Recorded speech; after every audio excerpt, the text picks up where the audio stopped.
Well, greetings out there in YouTube land. Today we're going over the JHS Fumble.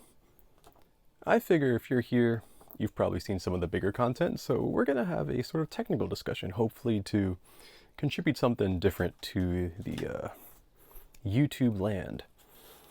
Among that's going to be comparing the Fumble to the Notadümblë, circuit discussion, what does that input knob do anyway, and common use cases and less common considerations.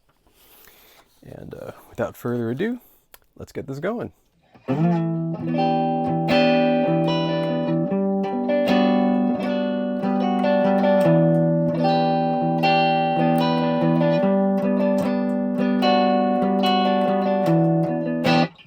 The haters are surely already in the chats. They're saying they're different. They're not. They are absolutely identical, part to part. I cannot tell them apart because there is nothing to tell apart. They are absolutely identical. If you have any doubts, please see the sign. From this point, it's going to get a little more technical. If this stuff bores you, I don't really know why you're watching this video, but I figured I will give you the heads up. And transition. Man, it is like I never even left. From this point forward, I'm going to be using some material from a gentleman who refers to himself as the Voltist. He has a fantastic blog. He's an engineer, or was an engineer for Crest Audio, a great company if you've never heard of them, and Eventide, a little bit more popular. I'll provide a link to his blog, of course. And here we go. So here is a suggested schematic that Mr. Voltist drew up. It's a little different than some of the others I've seen. Who's to say what it is? It kind of doesn't matter because this is just here to talk about the concepts. Talking about that input knob. The input knob is basically a sort of treble bleed situation you've got going on here. I worked on a Princeton in the past that had something similar. If you've played through those sorts of amps, you'll know that when you roll the tone back, it sort of not only makes it darker, but also makes the amp clip less. And it's not just the lack of frequency information, it's literally lowering the dB just because it's pulling so much back. And you'll see that here in this simulation that he also created. Looking at this graph here provided by Mr. Voltist, you'll see that when the knob is rolled all the way back, you're actually getting a lot of low end pulled out and a mid boost when you have things pulled all the way forward. We're talking a 10 dB difference over a large part of the spectrum adjusting this input knob. That's extremely significant. You're going to hear it in how the pedal responds and how it makes other things around it respond. This brings me to my next point. The output impedance on this is a little high. For not by vintage pedal standards, but by like premium multi-effects pedal standards, which is a world away in design and philosophies in general. All this means as a player is if you're going to put something in before this, you have to be careful how you set it up. Otherwise, it could kind of increase the noise floor in a very exaggerated way. And what it's really doing is it's exaggerating the noise from the previous effects. So there's nothing to be done over here. The stuff happened before. Enough about that. Let's get into some practical applications. All right, from here on out, my voice is going to sound a little different.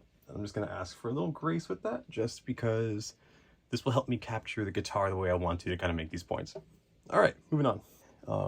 When you do this sort of setup, which is the, I want to use my Fumble to give it that little kick so that it goes into a big solo and sounds cool. Even though I've already got a broken up situation going, you don't want your tone to be too, I guess, spicy or too high gain, like the literal thing that makes it break up more. You don't want that knob too high. So if you got like even with the guitar rolled back, you hear that big rise in the noise floor. Now, depending on the genre, maybe that won't matter as much. I feel like the kinds of players that are gravitating towards a unit like this, that's going to be a very distracting amount of hum. Or I guess it's not really hum, just like your noise floor is too high.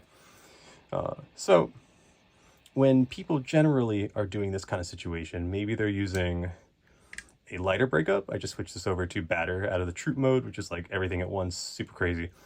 And now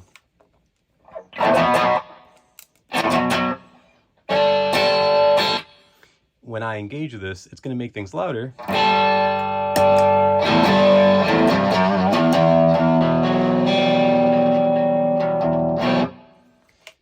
that's super cool. Also notice the noise floor is not that much higher. You might have heard some splatting on the preamp.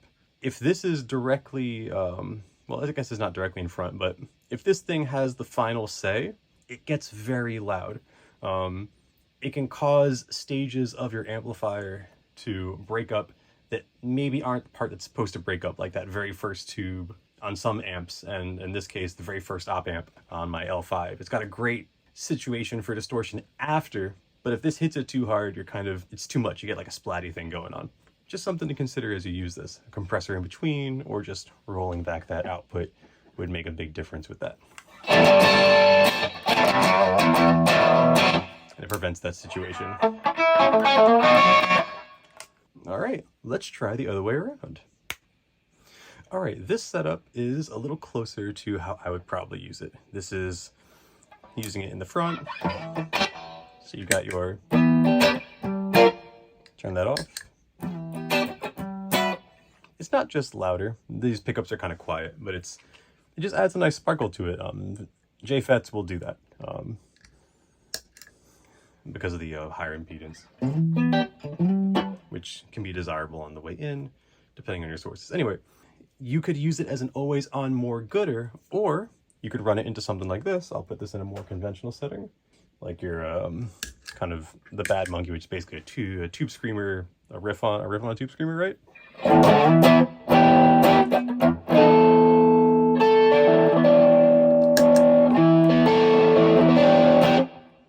Notice that the noise floor does not go up much.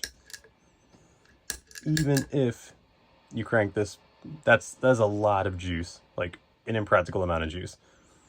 And you're not really getting too much more out of it. So this could be a...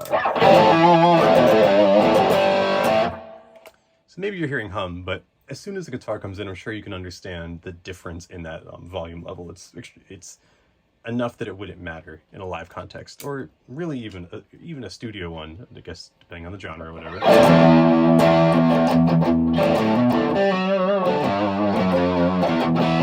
My personal take is, if you're going to use this in the front, I would use it as an always on more gooder situation, and then accommodate the rest of your chain to that. So maybe lower your clipping to accommodate for the larger signal that you have coming in. I feel like there are other things you could push overdrives with that are a little bit more to the point. Like, amusingly enough, this is great for pushing other overdrives. Let's talk a little about using this guy by himself. And just like that, you've come full circle. Let's explore the sounds of this a little bit. I'm gonna try not to clip my amp too much, the initial preamp stage, but I'm gonna mess with the input knob and demonstrate the sound as it turns. So this is how I generally keep it.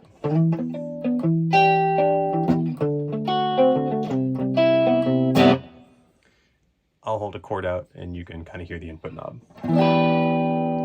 All the way down.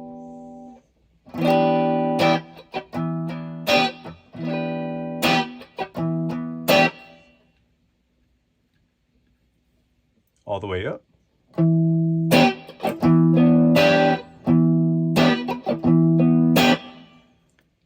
Not as obvious sonically here, but you definitely notice it when you're playing because of the way that it's hitting that. If I do something like...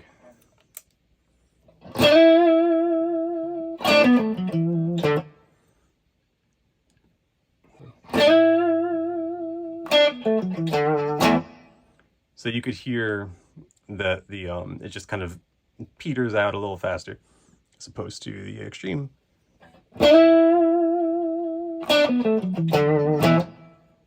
That extra information kind of keeps things fuller or bloomy or whatever. Pick your buzzword. The output is very much just volume. As you saw in the circuit, it's literally the end of the signal. There's nothing for it to push or sweeten except the things after it, which is why you have to consider very carefully how you run that. Because the way this is designed, if you use a hotter signal, you will make the actual pedal clip. So.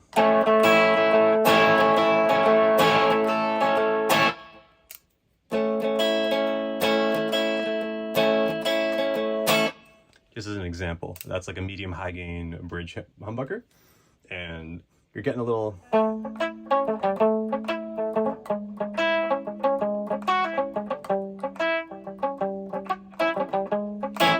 that sort of like sparkly breakup. They could be really nice in the right context.